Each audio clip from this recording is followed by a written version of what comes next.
Hai, berjumpa lagi dalam video pembelajaran Bahasa Indonesia kelas 8. Nah, kali ini kita akan belajar tentang teks berita. Pada zaman seperti saat ini, informasi dapat disampaikan dengan mudah melalui berbagai media. Pernahkah kalian menonton televisi, membaca koran, atau situs internet untuk mendapatkan informasi? Kompetensi dasar yang akan kita pelajari kali ini adalah 3.1, yaitu mengidentifikasi unsur-unsur teks berita yang didengar dan dibaca. Tujuan pembelajaran yang akan kita capai dalam pembelajaran kali ini, siswa diharapkan mampu menjelaskan pengertian dan unsur-unsur teks berita. Apa itu teks berita? Teks berita adalah teks yang melaporkan kejadian, peristiwa, atau informasi mengenai suatu hal yang telah atau sedang terjadi. Berita dapat disampaikan secara lisan melalui televisi atau internet, dan secara tulisan yang dapat kita baca di media cetak ataupun daring.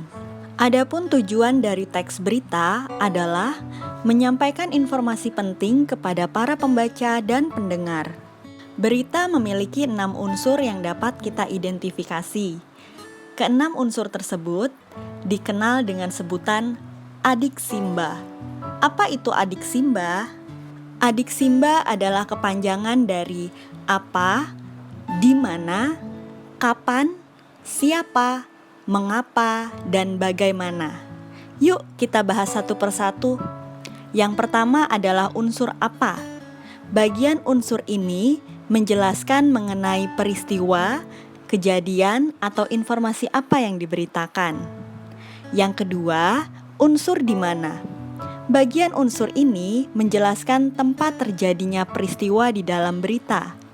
Yang ketiga, unsur kapan. Bagian unsur ini menjelaskan mengenai waktu terjadinya peristiwa dalam berita.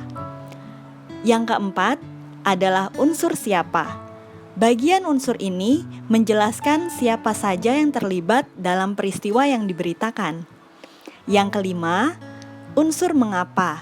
Nah, bagian unsur ini menjelaskan alasan-alasan atau hal-hal yang melatar belakangi kenapa peristiwa di dalam berita dapat terjadi. Yang terakhir adalah unsur bagaimana.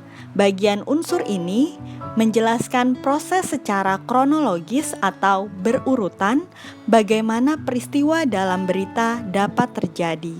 Demikian penjelasan materi mengidentifikasi unsur-unsur berita.